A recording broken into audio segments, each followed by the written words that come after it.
Hey guys, in this video, we're going to be talking about how to use Best Buy, my Best Buy rewards. So let's just get straight into the video, shall we?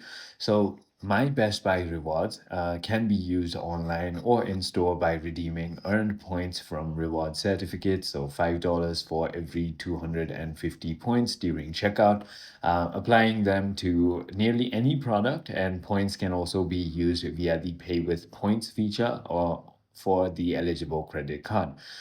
In order to go ahead and do it in store, all you need to do is inform a store associate that you have rewards to use. They can look up your rewards using your account ID.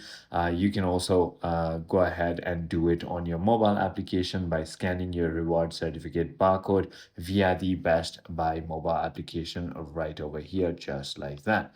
So I hope this video clarifies everything for you. If you have further more queries, feel free to comment down below, and I'll see you on the next one.